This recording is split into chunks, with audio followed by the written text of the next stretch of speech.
लेकिन मैं ये कह रहा हूं कि 146 साल के अंदर भारत के 10 टुकड़े हुए, वो किन कारणों से हुए और आगे नहीं हो, और वही वापस एक एक करके टुकड़े वापस आए, उस पर अपन बात करेंगे। भारत के 110 टुकड़े, जब जब मुसलमानों की आबादी बढ़ी थी, भारत का विभाजन हुआ था, अधिकांश ये कारण है। और हम जोश के साथ में कुछ काम करते हैं, अच्छी बात है, लेकिन हमारे साथ में साजिश हुई। यहां पर एक भी अगर कोई नेता खड़ा है वो ये बात नहीं बोल सकता, उसे पार्टी से निकाल देंगे हाथों हाथ। उद्योगपति बोलेगा नहीं। अब जब भारत का नेता यानी राजा नहीं बोलेगा, उद्योगपति नहीं बोलेगा, तो राष्ट्रहित की बात, हिंदुत्व की बात करेगा तो एक सन्यासी ये जरूर बात करेगा। जनता की आवाज, जनता तक न्यूज।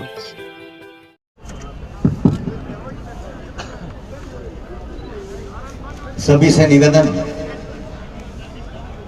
जिनकी रगों के अंदर भारत माता का खून दौड़ रहा है, भारत माता के प्रति श्रद्धा रखते हैं, जिस वसुंधरा का हमने पानी पिया है, जिस वसुंधरा की भूमि पर हमने खेला है, कूदा है, वह दोनों हाथ खड़े करके मंच से लेकर के नीचे मातृशक्ति अपनी राष्ट्रभक्ति जाहिर करेंगे, राष्ट्रभक्ति का परिचय देंगे। लेकिन आसपास थोड़ा देख लेना एक बार, कहीं कोई पाकिस्तान का आदमी तो नहीं बैठा है, ये देख लेना। आप तैयार है ना? आप तो दोनों हाथ खड़े करके सभी, हाँ, जो भी संत, मंचासीन अतिथि, मातृशक्ति, सभी दोनों हाथ खड़े करके अपने भाव प्रकट करेंगे भारत माता के प्रति। भारत माता की, भारत माता की, वंदे वंदे, इनकलाब इनकलाब, जय जय श्री राम, जय जय श्री राम। सभी को बहुत बहुत धन्यवाद,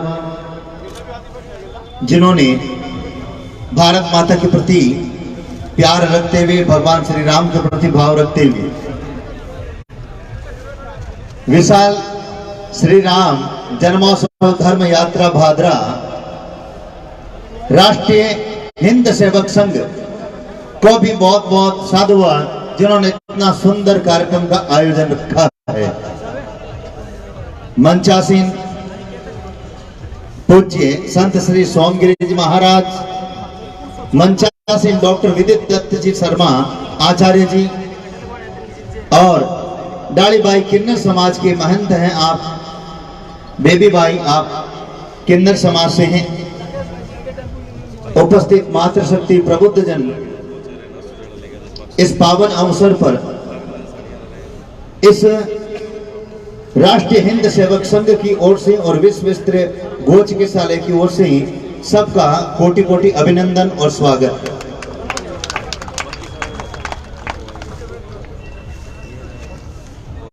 परमात्मा स्वरूप आप सभी यहां उपस्थित हैं, तो नीचे वेद विद्यालय की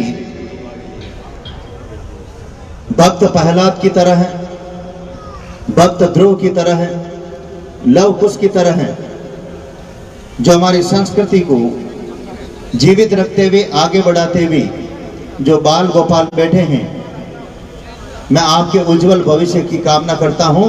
आप इस कार्यक्रम में आने से कार्यक्रम का भी एक बहुत ही सुंदर दृश्य बना है। बात करते हैं इस शोभा यात्रा पर वर्तमान हालात की।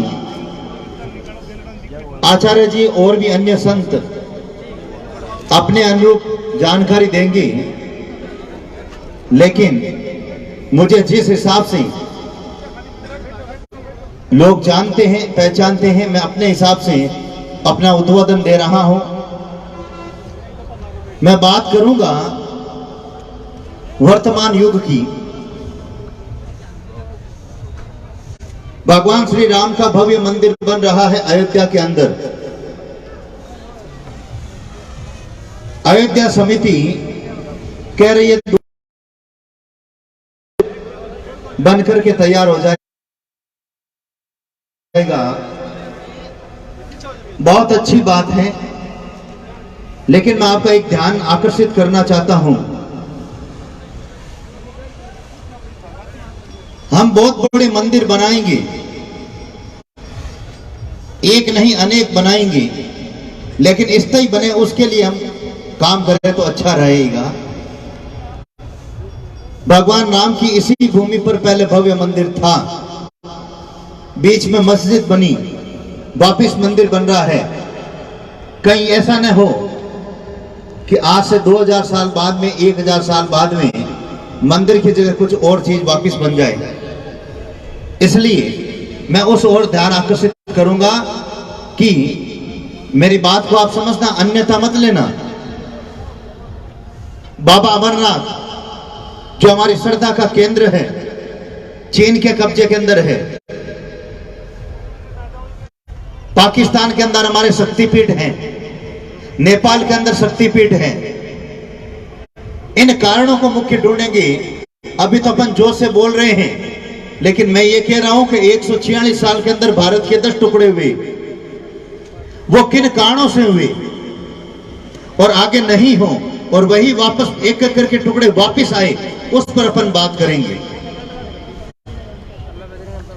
भारत के 110 टुकड़े, जब जब मुसलमानों की आबादी बढ़ी थी, भारत का विभाजन हुआ था, अधिकांश ये कारण है। और हम जोश के साथ में कुछ काम करते हैं, अच्छी बात है, लेकिन हमारे साथ में साजिश हुई। यहां पर एक भी अगर कोई नेता खड़ा है वो ये बात नहीं बोल सकता, उसे पार्टी से निकाल देंगे हाथों हाथ। उद्योगपति बोलेगा नहीं। अब जब भारत का नेता यानी राजा नहीं बोलेगा, उद्योगपति नहीं बोलेगा, तो राष्ट्रहित की बात, हिंदुत्व की बात करेगा तो एक सन्यासी ये जरूर बात करेगा। मुझे चुनाव के अंदर नहीं खड़ा होना है, मैं सांसद और विधायक से ऐसे ही पावर ज्यादा रखता हूं, चिंता मत करो। मैं आपने देखा होगा एक गाड़ी और एक पीछे लगती रहती है और बीच में मैं चलता हूं। मुझे चुनाव की जरूरत नहीं है, मुझे जरूरत है मैं हिंदुत्व हित की बात करूंगा, राष्ट्रहित की बात करूंगा और गोहित की बात करूंगा। शेर को कभी भी कब्जे में करने की कोशिश करती है कोई पार्टी या लोग, शेर कब्जे में नहीं आता है। और मैं ऐसे ही दहाड़ूंगा शेर की तरह, हिंदुत्व के लिए, राष्ट्र के लिए, गाय के लिए। और मेरी गाड़ी के पीछे भी यही चीज लिखी हुई है।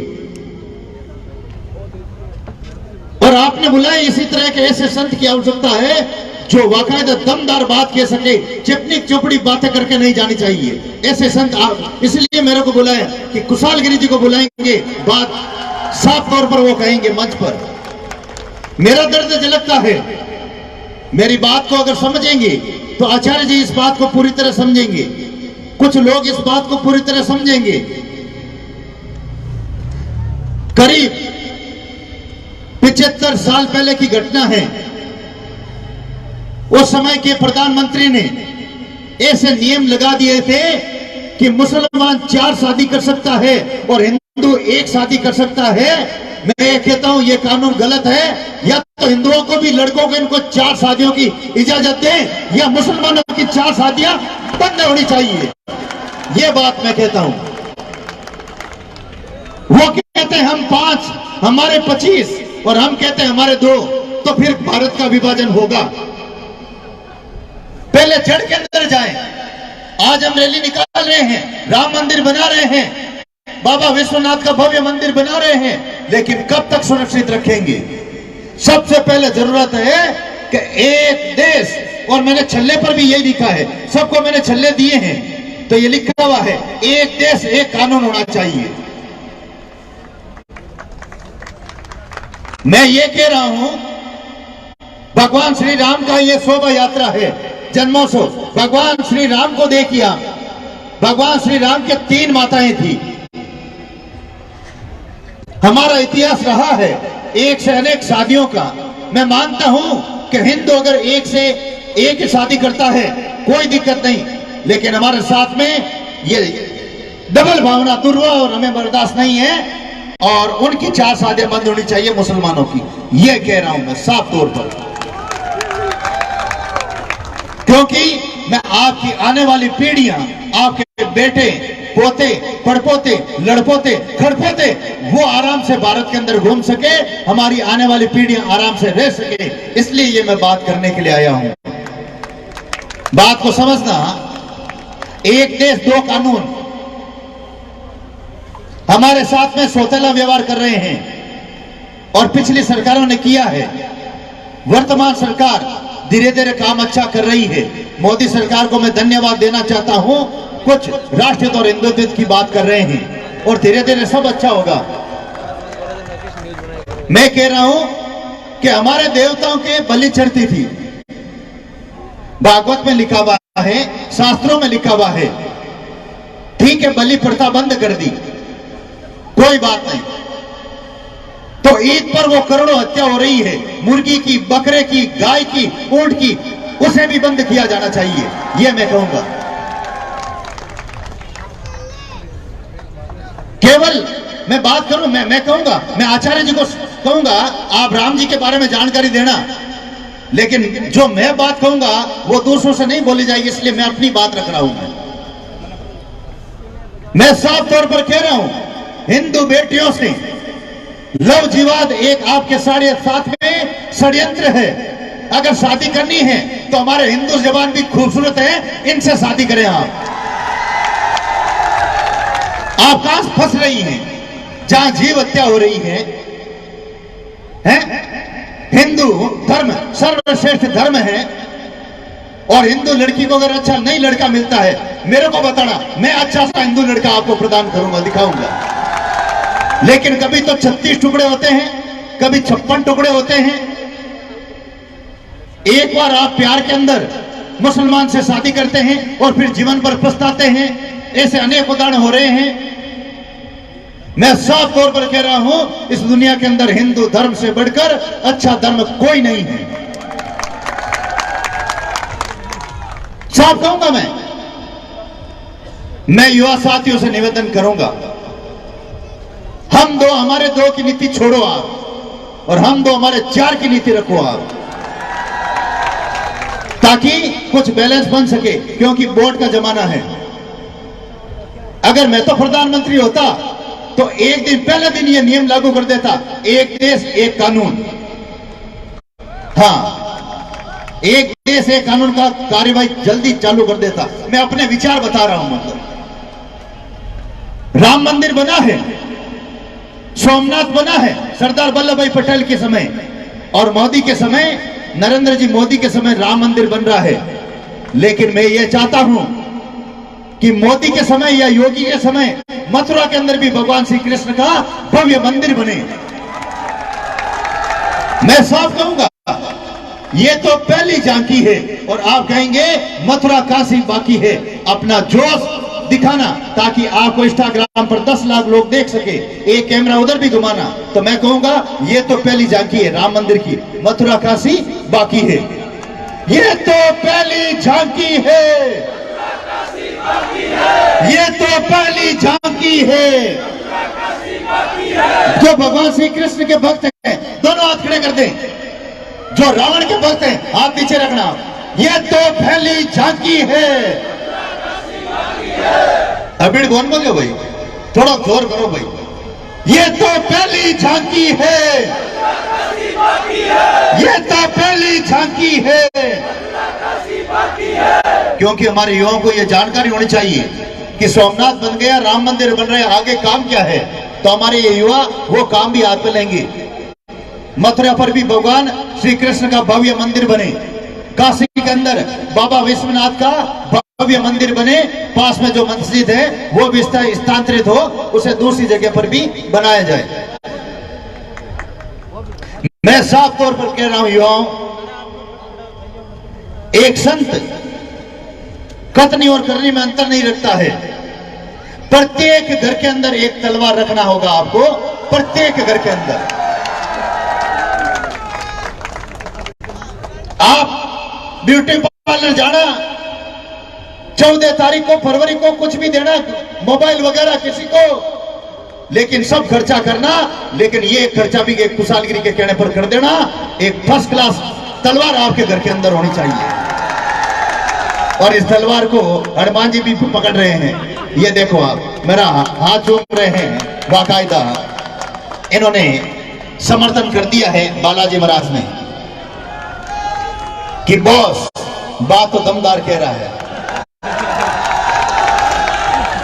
अब एक बात और है, तलवार चलाना भी सीखना। ऐसा नहीं आपकी तलवार आप पर कोई काम ले लेगी। प्रत्येक घर के अंदर तलवार होनी चाहिए। प्रत्येक हिंदू बेटी को और बेटे को शस्त्र चलाना आना चाहिए।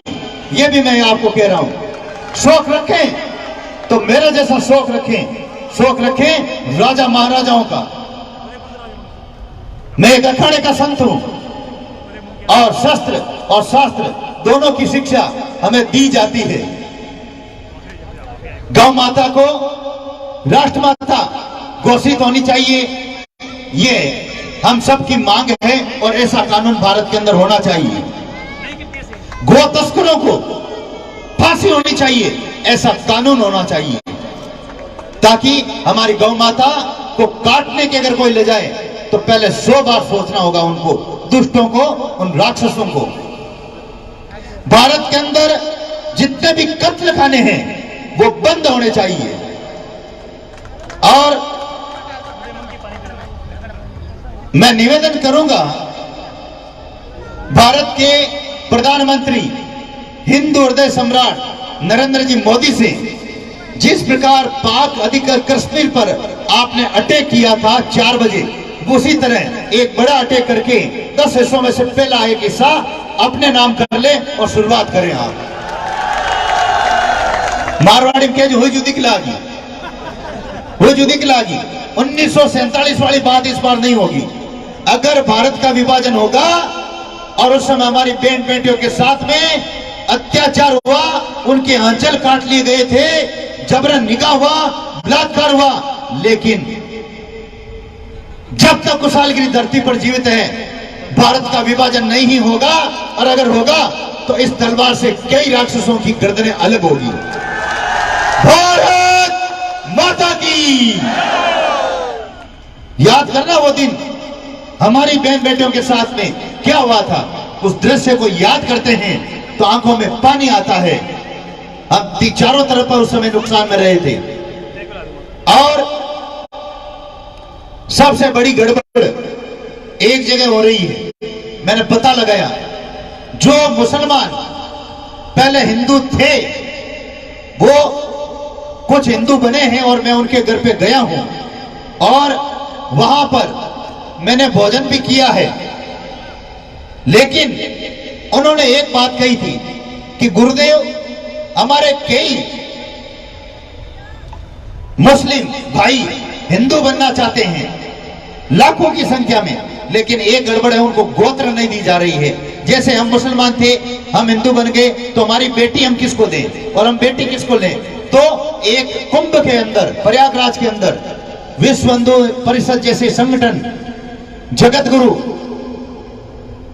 महामंडलेश्वर, अनेक संत, हिंदू समाज के संगठन, प्रबुद्ध जन, आचार्य जैसे विद्वान एक मंच पर हजारों लाखों की संख्या में एकत्रित होकर के एक गोत्र तय करें। जिस दिन ये गोत्र तय हो जाएगी कि उनको गोत्र मिल जाएगी, मुझे पूर्ण विश्वास है जो पहले भारत में 90% हिंदू पहले मुसलमान हिंदू थे, आज वो लाखों की संख्या में आ जाएंगे अगर उनको गोत्र मिल जाएगी तो। ये मैं साफ कह रहा हूं। फिर हम उनको बेटी दे सकते हैं और बेटी ले सकते हैं। एक गोत्र तय होनी चाहिए। अब ये गोत्र तय नहीं हुआ है, उस पर भी ये मैं अपनी बात रख रहा हूं। मैं निवेदन करूंगा, जो 35 साल से ऊपर है, 40 साल से ऊपर जो यहां पर जो बुद्धिमान लोग विराजमान हैं, अगर आपके लड़कों को संस्कार देना चाहते हैं, चाहे वह 5 साल का है और चाहे वह 20 साल का है, 5 साल का है तो विद्या भारती की स्कूल के अंदर प्रवेश दे, छोटे छोटे बच्चों के अंदर ऑटोमेटिक संस्कार आ जाएंगे और यह आचार्य जी के पास भेज दें गुरुकुल के अंदर। इंग्लिश मीडियम की अपने को आवश्यकता नहीं है। अंग्रेज चले गए, अंग्रेज अपनी इंग्लिश यहां छोड़ गए और अपने नियम कायदे छोड़ गए। मैं साफ तौर पर कह रहा हूं, अंग्रेज तो चले गए लेकिन अंग्रेजों के कानून आज भी भारत के अंदर चल रहे हैं, वो कानून हटने चाहिए। जब आपका लड़का 15 साल से बड़ा होता है तो राष्ट्रीय स्वयंसेवक संघ के शाखा के अंदर भेजें, स्वतः ही राष्ट्रभक्ति का निर्माण उस व्यक्ति के अंदर हो जाएगा। और हिंदुत्ववादी संगठन जितने भी हैं वो प्रयास अच्छा कर रहे हैं। इसलिए कहने को तो बहुत सारी बातें हैं,